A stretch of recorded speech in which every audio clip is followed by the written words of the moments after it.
Bueno, buenas tardes. Yo les agradezco mucho que estén acá. También le agradezco a los colegas del Ministerio. Es una oportunidad enorme la de poder pensar juntos estas cuestiones que nos preocupan. No traigo un conjunto de respuestas, quiero aclararlo. Traigo un conjunto de reflexiones. Y creo que además no traigo un conjunto de respuestas que nunca las he tenido en la vida, por otra parte, porque la realidad siempre circula más rápido que lo que uno puede responder y las preguntas se hacen enormes. Pero creo que una de las cosas que nos ocurre a todos es que la organización misma de las preguntas está difícil porque no tenemos parámetros claros sobre cuáles son las nuevas condiciones de producción de subjetividad en el país. Y esto hace que a veces las preguntas mismas sean preguntas que tienen dificultad a veces para expresar la complejidad del proceso. De manera que un diálogo con tantas personas de acá y de las distintas provincias, de los distintos municipios, es tan importante porque yo diría que más que la construcción de respuestas empezamos a poder puntuar las preguntas que nos tenemos que hacer y a pensar sobre qué parámetros hay que empezar a organizar algunas respuestas. ¿Por qué propusimos este tema? De una manera se fue armando este título sobre la construcción de legalidades como un principio educativo. Todos estamos profundamente preocupados por por las nuevas formas que toma la violencia en la Argentina. No es solamente que hay una mayor cantidad, hay nuevas formas de violencia en la Argentina, formas que eran inéditas anteriormente. Era inexplicable que ocurriera algo como lo que pasó en Carmen de Patagones, en un país como el nuestro. Y era inexplicable que un chico intentara golpear a una maestra, que una madre golpeara a una maestra, salvo que fuera un chico muy perturbado. Era inexplicable que alguien llevara un destornillador para agredir a un compañero. Había formas de la violencia, pero eran formas infantiles. Y yo no concuerdo con los que plantean que estas nuevas formas son las formas actuales de algo que ocurrió siempre. No es verdad. No es verdad porque las formas actuales dan cuenta de procesos muy severos de desubjetivación en el país y de procesos acumulados de impunidad y de resentimiento muy grande. Lo primero entonces que yo quiero plantear es lo siguiente. Mi preocupación hoy se inscribe en una propuesta más general respecto a la sociedad argentina, que es cómo hacemos para cambiar la agenda que pone el acento en la seguridad en la agenda que ponga el acento en la impunidad. Lo que define el problema de la falta de coto, digamos, a la violencia, y vamos a hablar de distintas formas de violencia, no es la inseguridad, es la impunidad. Si ustedes vieron ayer los noticieros a la noche, que hoy los diarios no le informan de los dos policías borrachos que atropellaron una casa en el conurbano y entraron hasta el living de la casa con el coche porque estaban totalmente borrachos y hoy están ejerciendo de nuevo. Es absurdo plantear que el problema del país es el mayor presupuesto para la policía. El problema es cómo se detienen los bolsones de impunidad y estos bolsones de impunidad se arman en un país que viene brutalmente desgastado por la impunidad de arriba durante muchos años y por las formas con las que coló en el conjunto de la sociedad y arrasó con una cultura no solamente del trabajo, sino de la ética. Por eso lo primero que yo quiero plantearles es lo siguiente. Si uno educa para el presente va a estar profundamente desanimado. Sobre todo se educa para el presente de los sectores más postergados. No se puede educar para el presente. Es necesario educar para el futuro. Esto se ha manifestado en épocas muy críticas de la humanidad. El problema de cómo se educa en condiciones en las que se está preparando un sujeto para un futuro que todavía no se avisora. Con lo cual la educación no puede estar planteada en términos de las condiciones actuales. Muchas veces he bromeado diciendo, si uno educara para las condiciones actuales, educaría psicópatas. En realidad, yo recuerdo hace muchos años que mi hija, que ahora es una adulta, me preguntó, mamá, ¿vos estás segura de que uno se rompe mucho y hace cosas así muy esforzadas y un día le va bien? Y yo le dije, con total impunidad, por supuesto, querida. Así como les decía que los niños no se morían, en una época les decía que si uno se rompía el alma iba a estar seguro de que le iba bien en la vida. Yo creo que uno de los problemas más serios que afrontamos es precisamente la forma en que se inscribe la problemática educativa en el adulto como ausencia de futuro y en los chicos como inmediatez. ¿Qué quiero decir con esto? Sabemos que en las escuelas privadas, a partir del proceso de deconstrucción que ha habido de la ética, gran parte de los maestros son considerados asalariados de los padres por parte de los hijos. En las escuelas del Estado, gran parte de los niños consideran a los maestros compañeros de pobreza. Esto, por supuesto, plantea una situación muy difícil, que es cómo recomponer la confianza en el futuro a partir del conocimiento. Y yo lo primero que quiero plantear es que la educación no es transmisión de conocimientos, y mucho menos en una época en la cual la tecnología se encarga de producir y de impartir conocimientos. Conocemos cantidad de chicos que fracasan en biología y saben un montón por ver Discovery Channel, con lo cual acá tenemos un problema de ajuste nuestro respecto a la intersección entre las tecnologías o las nuevas tecnologías y la escuela, pero que la escuela tiene que cumplir una función que no puede cumplir ninguna tecnología, que es la de la producción de subjetividad. Más todavía, en un momento en que los medios de comunicación en general están en manos de corporaciones, el único lugar que queda para producir una subjetividad realmente potable para el futuro es la escuela. Y ahí es donde se van a ir formando estas cuestiones que yo quiero plantear respecto a las legalidades. En primer lugar, la diferencia entre ética y moral, que me parece un tema importante, porque justamente gran parte de las preguntas que se hacen los maestros es cómo responder a cuestiones que no saben de qué orden son. Por ejemplo, los embarazos adolescentes, por ejemplo, las relaciones sexuales, el debate que hay actualmente sobre impartir o no educación sexual. Cuando yo fui consultada dije que me parecía que el problema no era impartir la educación, sino procesar la información que los chicos ya traen. Quiere decir, crear situaciones metabólicas y que hay que salir del doble juego de creer la educación, que la sexualidad es del orden, digamos, de la religión o de la sexualidad es del orden de la naturaleza. No es ni uno ni de otro, es del orden de la cultura. Y en ese sentido, entonces, se abre ahí una falsa disyuntiva cuando se plantea moral versus naturaleza. Porque el problema está precisamente en el respeto por sí mismo y el otro, que es lo que define la ética. Con lo cual, lo primero que les quiero marcar es la diferencia entre moral y ética. Si yo pienso en la ética siempre está basada en el principio del semejante. La ética está basada básicamente en la forma con la que yo enfrento mis responsabilidades hacia el otro. La ética es la presencia del otro. ¿Qué quiero decir con esto? Quiero decir que si ustedes piensan en los mandamientos, el primer mandamiento es no matarás, con lo cual lo primero que plantea es qué responsabilidad tengo hacia el semejante. Mientras que la moral son formas históricas que va tomando, los principios con los cuales se legisla, digamos, y en los cuales muchas veces la opinión pública interviene en la sexualidad privada. A nadie se le ocurriría hoy, en ciertos lugares, pensar que la homosexualidad es una inmoralidad. Sin embargo, sabemos que la violencia, tanto en las parejas heterosexuales como homosexuales, es una falta de ética respecto al respeto al semejante. Con lo cual, lo que yo quiero volver a poner en el centro es la problemática de la ética. Y acá se abre otro problema, que es la relación entre ley, derecho y autoridad. Porque muchas veces los maestros se plantean, o los gabinetes se plantean, ¿qué pasa con el respeto a la autoridad? ¿Qué va a pasar con el respeto a la autoridad en un país donde la autoridad durante tantos años estuvo al servicio de la corrupción y estuvo al servicio del asesinato? Quiero decir, donde durante años se desconstruyó la confianza básica en que quienes tienen la simetría responsable de hacerse cargo de los más débiles, en realidad los descuidaron, hicieron su fruto y hasta los aniquilaron. Este es el problema de la autoridad. La autoridad no se puede ejercer sin derecho moral a su ejercicio. Con lo cual hay dos formas de la autoridad, la que se pretende imponer desde el punto de vista de los límites o lo que se plantea instalarse desde el punto de vista de las identificaciones internas con la legislación que transmite aquel que tiene derecho ético a hacerlo. No sé si voy muy rápido. Tengo tantas ganas de decirles cosas que... Y no quiero hablar demasiado para dar tiempo al debate y a las preguntas y a las cuestiones, entonces a veces siento como que me es difícil ubicar el ritmo. Cuando voy muy rápido hago así como en el dentista y yo desacelero. Le pido perdón a los del interior que no pueden hacerlo, pero al menos acá tenemos una cantidad de colegas que sí pueden hacerlo. Decía entonces que hay que hacer una diferencia. Ustedes saben que toda la ética de Kant, lo que se llamó el imperativo categórico, está basado en lo siguiente: actúa de tal manera que tu conducta pueda ser tomada como norma universal. Esto, dicho en fácil, es no le hagas a otro lo que no querés que te hagan. Quiere decir que lo que yo hago tiene que ser bueno para mí y para el otro. Si yo no robo, supongo que el otro no me va a robar.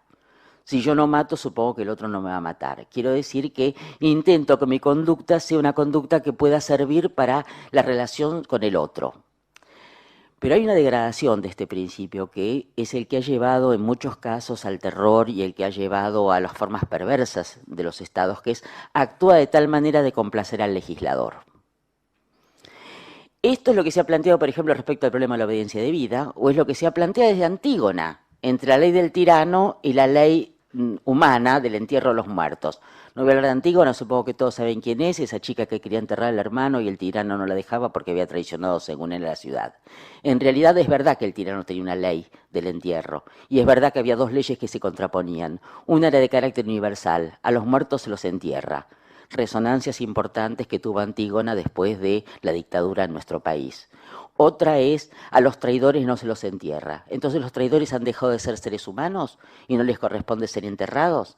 Y acá viene un tema, que es el que yo les quiero formular, que es que para que mis obligaciones éticas se constituyan respecto al otro, yo tengo que tener una noción de semejante que sea abarcativa. ¿Qué quiero decir con esto? Ustedes saben que hay ejemplos terribles en la historia. Por ejemplo, el jefe de un campo de concentración podía sentir culpa de no pasar la Navidad con los hijos, pero no de mandar matar 200 niños. Ahí él definía el concepto de semejante respecto a los propios y no a los ajenos. Una de las formas primeras de ejercer la impunidad es la invisibilización de la víctima. La víctima deja de ser visible. Esto es lo que ha pasado con los excluidos, por eso se enoja tanto la clase media cuando le aparecen en las calles. Porque en realidad el deseo sería metamos la basura bajo la alfombra. Y mientras esté en la villa no importa, el problema es cuando me aparecen en el medio de la ciudad. Invisibilicemos a las víctimas. A tal punto esto es inmoral que lo que corresponde a una tarea del Estado, que es asistir a aquellos que están en situaciones precarias, es vivido como una tarea de caridad a costa de los bolsillos de los pudientes. Con lo cual, a la infamia de tener que asistir a seres humanos que están reducidos a su biosupervivencia, se agrega la infamia de considerar que eso es un acto de caridad y no una responsabilidad colectiva por lo que nos compete. Si ustedes ven acá la diferencia entre ley y moral y ética, es muy claro. La moral se mantiene dentro de las pautas de la ley, la ética a veces tiene que transgredir las pautas que da la misma ley. Y acá entonces se plantea un problema. ¿En qué legalidades vamos a educar? ¿Vamos a educar en legalidades que tienen que ver con la ética universal respecto a la función del semejante? ¿O vamos a educar en legalidades que tienen que ver con las formas acomodaticias con las cuales María Julia una vez le dijo al ministro de Economía, firma que es excarcelable? ¿Se acuerdan? Este pasaje a la moral pragmática está muy presente en la sociedad argentina. Cuando las madres le dicen a los chicos, no robes que te echan de la escuela, yo digo que hay un cambio de discurso. Mi madre me hubiera dicho, no robes que me muero de vergüenza. Al decir... me alejo, perdón. No, al contrario. Un poquito de agua quiero. Sí. Al decir, no robes que te echan de la escuela, la moral se degrada a moral pragmática. Lo que no hago es porque no me conviene, no porque no se hace. Acá viene la cuestión del imperativo categórico. El no se hace es lo que hace a la condición humana. El padre de un paciente mío le contestó una vez a un niño que le preguntó por qué no me puedo casar con mamá, le dijo porque yo llegué antes. Ustedes se dan cuenta que la respuesta esta es una respuesta, no hay respuesta, ¿por qué no me puedo casar con mamá? Porque no se puede. Hay un punto que tiene que ver con la creencia en la palabra del otro. Y esto tiene que ver con la educación. Porque un niño acepta que 2 más 2 son 4. Porque cree en quien se lo dice. Si no, no podría aceptarlo nunca. Y esto es una cosa muy interesante de los niños que no aceptan los límites de la ley, digamos. Que se quejan de tener que aprender. ¿Por qué se escribe con H? Si se escribe con H, ¿qué vamos a hacer, no? Yo tenía un nieto que estaba aprendiendo a leer y escribir y cuando leía, y decía, pero ¿por qué está con H o por qué está con C y no con S, no? El tipo se iba enojando a medida que leía. Sí, es así. Pero lo que no se puede cambiar de la matemática o del lenguaje porque está sentado en ciertas reglas, sí se puede cambiar en la sociedad cuando uno se pregunta, bueno, pero ¿por qué tiene que ser así? Siempre y cuando uno diferencia entre las leyes y la ética. Y acá viene esta cuestión tan importante. Cuando uno nace, si tuviera que aprender a vivir por ensayo y error, se moriría el primer error.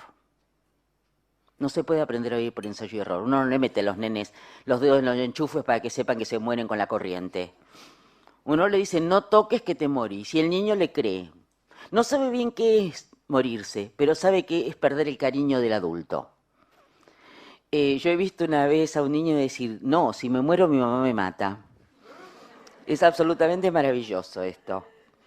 O vio un chico arriesgarse con la mochilita que arrastran, vieron en los carritos, para ir al colegio a la mañana, cruzando descuidadamente una calle por temor a llegar tarde. Esto marcaba justamente que el mayor temor era transgredir la regla escolar y no había noción de preservación de la vida. De manera que lo primero que yo les diría es que se aprende por confianza en el otro.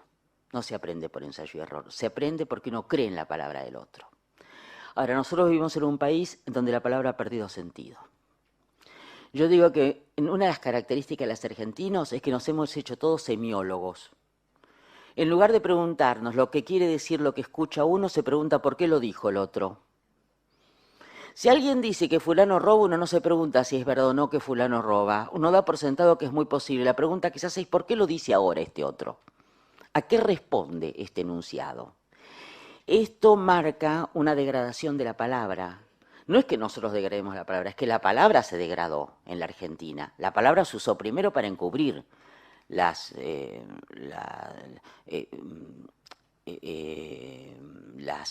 metáforas que se usaron en la dictadura y en los 90, eran una degradación del lenguaje. Hay muchísimas metáforas que podríamos apelar, pero por ejemplo el famoso concepto de ingeniería empresarial es el remedio de lo que fue la ingeniería de sanidad de los nazis. Se llamaba ingeniería de sanidad la limpieza étnica. Acá se llama reingeniería empresarial el despido y la reacomodación, con lo cual estamos permanentemente en eufemismos que lo que hacen es borrar la calidad de la acción. Con lo cual las palabras no remiten a acciones, sino que lo que pretenden es precisamente encubrir acciones. Afortunadamente, y lo digo con tristeza, pero como no fue mal con todo eso, hemos empezado a preguntarnos cómo recuperamos otra forma de vivir.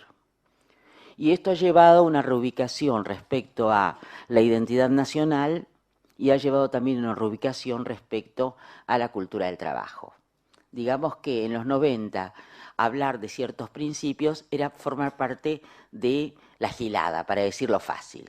Éramos los tontos y había cosas que eran impronunciables. Pensar en oponerse a una privatización era una locura, era que uno era un anacrónico.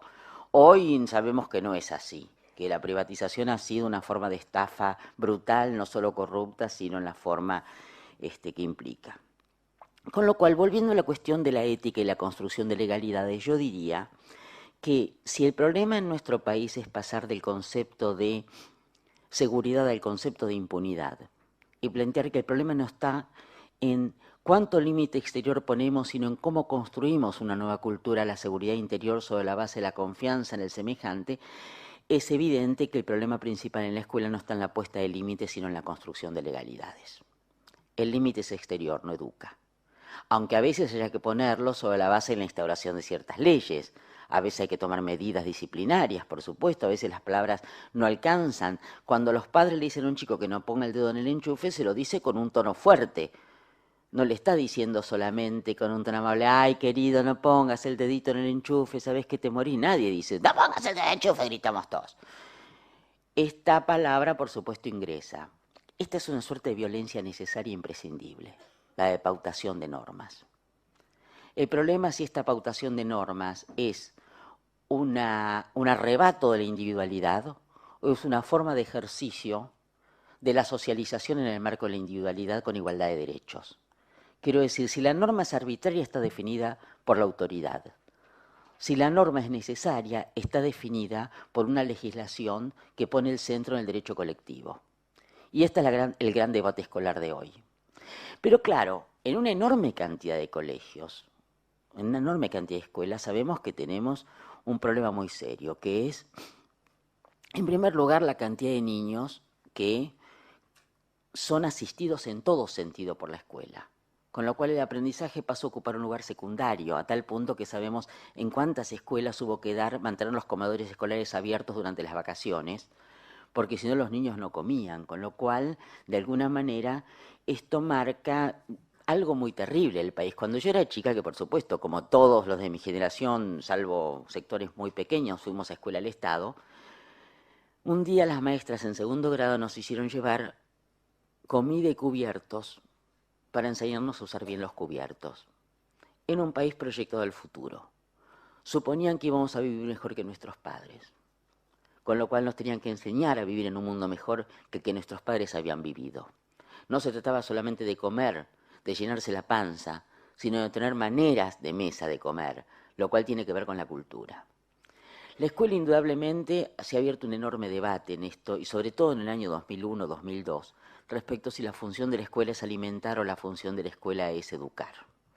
Y donde se define permanentemente una tensión muy grave entre necesidades actuales y necesidades futuras. Yo les diría que esta es una tensión permanente, inclusive en los grandes conflictos que tenemos en Latinoamérica. El tema de las papeleras. Por un lado es un daño a la ecología y desde el punto de vista estratégico no hay duda de que está mal que se pongan papeleras que producen degradación del medio ambiente. Por otra parte, es una necesidad crear trabajo, con lo cual los mismos sectores que quieren el trabajo son los que después se tienen que quejar de la degradación del medio ambiente. Ustedes se dan cuenta que estamos en una lucha constante entre las necesidades inmediatas y la construcción de futuro. Tenemos una enorme cantidad de chicos que tienen como vedado incluso el pensamiento del futuro. Si ustedes leyeron las estadísticas que salieron en los diarios la semana pasada, es muy impresionante que hay muy pocos adultos que hayan sido niños de la calle.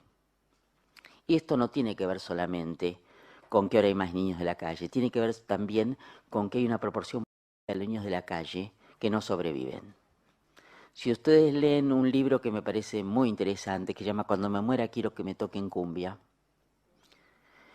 que es un libro realmente apasionante, donde está la historia del Frente Vital, es extraordinario el nombre, en un país que hubo tantos frentes que un chico de la calle asesinado se llama el Frente Vital, donde el Frente Vital era un niño que tenía un adolescente que robaba, por supuesto, pero que distribuía en la villa, una suerte de Robin Hood urbano, y que además mantenía ciertas legalidades sobre las formas con las cuales se podía ejercer el delito. Y cuando lo mataron, lo impresionante es que los más pequeños que no se educaron al lado del Frente Vital tienen formas degradadas, despreciables de ejercer el delito. Esto es muy interesante, porque cuando uno ve a un adolescente o un niño, lo primero que se tiene que preguntar para saber cuán rescatable puede ser para una vida social más plena es qué capacidad de enlace tiene, no con las normas del otro, sino con las normas del propio grupo. Es el amor al propio grupo lo que determina la posibilidad de transferir ese amor al resto de la humanidad. Con lo cual, los problemas más graves son los que odian a todos, como Junior en Carmen de Patagones. Cuando hablamos de violencia tenemos ahí un paradigma terrible, porque ustedes saben que Junior no era un chico problema en la escuela porque aprendía bien y no hacía ruido. No era un violento ruidoso de esos que le pegan a los compañeros. Un día llegó y liquidó a todo lo que pudo con el revólver, pero hasta ese día estaba tranquilito, aislado, y no molestaba a nadie, por eso nadie le llamó la atención Junior. Hubo varios casos, ustedes saben, como esos, donde la violencia emerge de golpe y ha estado silenciada durante mucho tiempo, y donde es difícil descubrir las pautas. Una de las pautas que hay que tener en cuenta, yo trabajé en un proyecto hace años para menores infractores en México, una de las cosas que hice en el diagnóstico fue medir qué capacidad de lealtades tenía con un grupo que lo excediera a sí mismo, al sujeto. Qué capacidad tenía de no delatar a otros, qué capacidad tenía de cuidar a otros, qué capacidad tenía de socializar sus propias transgresiones, qué capacidad tenía de reconocerse en esas transgresiones. Hay un mito que hay que terminar. La violencia no es producto de la pobreza. Esto es una barbaridad decirlo así. La violencia es producto de dos cosas. Por un lado, el resentimiento de las promesas incumplidas y de la falta de perspectiva de futuro. ¿Por qué uno cumple la ley? ¿Por qué uno acepta las normas? Porque sabe que pierde algo a cambio de algo que va a ganar. Siempre. Uno renuncia, por ejemplo, a un goce inmediato porque cuida su salud, supongamos. Uno ve un huevo frito y lo mira como un misil ahora que sabe que existe el colesterol. Y a partir de eso, ¿por qué deja de comerlo? porque quiere vivir más. Uno no se alcoholiza todo el tiempo porque quiere estar lúcido para poder estar con otros o para poder hacer cosas. Con lo cual la vida es una permanente renuncia a goces inmediatos, siempre y cuando se pueda proyectar en el futuro. Una enorme cantidad de chicos del país no tienen claros cuál es su futuro, o directamente no anhelan un futuro, viven en la inmediatez total. Y esto es lo que hemos reflejado en su imposibilidad de aprender. No está dado porque no sean inteligentes, está dado porque no creen que los conocimientos que reciban puedan servirles para enfrentar la vida. ¿Por qué? Porque están reducidos a la inmediatez de la vida que les ha tocado y nadie les propone soñar un país distinto desde una palabra autorizada. Yo creo que la escuela conformadora de subjetividad tiene que tener en cuenta estas dos variables. Por un lado, la producción de legalidades, no la puesta de límites. Por otra parte, la capacidad de recuperar las preguntas que inclusive no pueden formular ellos mismos y en principio, antes de responderlas, poder transcribirlas. Creo que esta es una función central en donde nosotros mismos vamos armando nuestros propios interrogantes cuando escuchamos a los chicos y cuando vamos estableciendo con ellos estos interrogantes. Es indudable que tenemos muy pocas respuestas hoy y que la primera tarea va a ser reconocer que estamos frente a formas de subjetividad que no se ajustan a las del pasado y que hay que rescatar algunas cosas del pasado y otras no. Por ejemplo, yo no rescataría de la escuela de mi infancia el carácter militarizado con el cual había que ponerse el pañuelo sobre la mano extendida o la forma en que teníamos que militarizarnos para tomar distancia para entrar al aula. Esas no eran formas que tenían que ver con la pautación normativa, eran formas que tenían que ver con un país autoritario en el cual siempre estuvieron impresos las formas de normas que no tenían que ver con la convivencia y con el aprendizaje, pero al mismo tiempo en esa escuela hubo una enorme vocación de aprender y de superar el presente para construir un futuro. Y esto es lo primero que yo quiero transmitir. Una última cosa, o dos cosas más, todavía tengo tiempo, ¿no? ¿Lo aguantan? Sí, bueno. Las normas son normas intrínsecas a la constitución psíquica. Por ejemplo, empecemos por la primera norma que un sujeto acata, que es el control de esfínteres. Para los que son maestros de jardín, para los que son maestros de primaria con chicos que tienen problemas de déficit de control esfinteriano, todos sabemos que el déficit de control esfinteriano vesicular, no estoy hablando del déficit de control urinario, ¿no? Tiene algo que ver con la imposibilidad de tomar en cuenta al otro. Tiene algo que ver con una imposibilidad de renunciar a cierta inmediatez para poder tener en cuenta la presencia de los otros. Cuando los niños pequeños aceptan el control de esfínteres, en realidad lo aceptan como una forma de mostrar el amor hacia el otro. No lo yo no creo en la vieja idea freudiana de que el niño le regala las heces a la madre. Lo que le regala el niño a la madre es la renuncia a las heces, que es muy diferente. Porque el niño no es que dice, ay, se las regalo a mami y mamá hace una tortita con eso. No, es patética esa idea. Lo que sí es real es que el niño regala su deseo de evacuar en cualquier lado a la madre por amor. Esta inscripción de la norma va marcando ya una renuncia en el interior de la cultura. Ustedes saben que en el Deuteronomio, en el libro de la Biblia, es muy interesante porque hay leyes sanitarias. Y estas leyes sanitarias son extraordinarias. Por ejemplo, yo me pasé mucho tiempo tratando de entender qué quería decir hacer cosas indebidas dentro del campamento. Y era simplemente evacuar. Y dice que hay que llevar siempre una vara para hacer un hoyito y tapar. Con lo cual, cuando uno ve todos esos viejitos en la Biblia que parece son en realidad tipos que andan con la varita para no dejar al aire sus excrementos. No es que son viejitos sabios que se mueven con bastones, sino guerreros que andan con su varita. Dice, con su lanza lleva siempre una vara para hacer el hoyo y taparlo. ¿De qué estamos hablando? Del respeto al otro. De eso estamos hablando. El problema nuestro, precisamente en la construcción de legalidades, pasa por ahí, por la posibilidad de construir un respeto al otro y cómo se define el universo del semejante. Ustedes vieron la cantidad de barbaridades autoeróticas que propician en este momento los juegos infantiles, del moco de King Kong, famoso en una época, no sé si alguien lo vio, que es una cosa realmente asquerosa, hasta el comerse gusanos de gomitas y todo lo que estamos viendo, que son formas como de degradación autoerótica. Ahora en Suiza han hecho unos baños que son de adentro, uno ve todo lo que pasa afuera, pero de afuera no lo ven. Con lo cual me dijo una paciente adolescente muy graciosa, me dijo, yo creo que no aguantan estar solos ni siquiera en el baño esos tipos. Me pareció extraordinaria la observación que hizo, porque yo pensaba, qué horror de cumplimiento de una fantasía exhibicionista.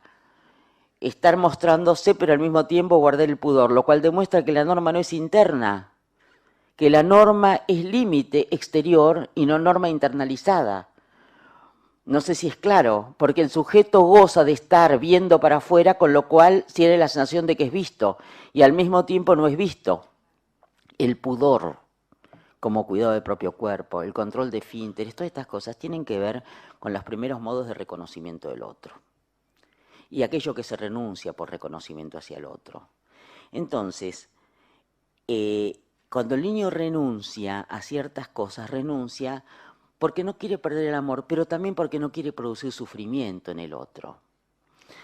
El otro día una niña de 3 años, hace un tiempo, no el otro día, hace un tiempo, hizo algo que me conmovió mucho. Su mejor amiga se había olvidado la muñeca más querida en la casa y ella no pudo dormir en toda la noche pensando que la otra iba a extrañar la muñeca. Yo dije, acá tengo un sujeto ético. Acá tengo a alguien capaz de sentir que el otro está sufriendo, empatizar con el sufrimiento del otro y sentirlo como una responsabilidad propia. En ese sentido, entonces, la crueldad no es solamente el ejercicio malvado sobre el otro, es también la indiferencia ante el sufrimiento del otro. Es una forma de la inmoralidad y de la crueldad, la indiferencia ante el sufrimiento. Y sobre estos principios es que yo pienso que tenemos que educar, si queremos recomponer un país en el cual podamos reconocer lo profundamente afectados que están nuestros jóvenes, de una manera que no sea ni de una propuesta idealista de hagamos todos un pacto de llevarnos bien y entendernos, sino de entender los nexos profundos que hay entre una cultura que durante años propuso el no te metas mientras asesinaba al semejante, y una que se continuó después en el salvarse solo a costa de lo que fuera, en un individualismo que se convertía en un principio de vida y en una forma de picardía que se convertía en modelo de ejercicio social.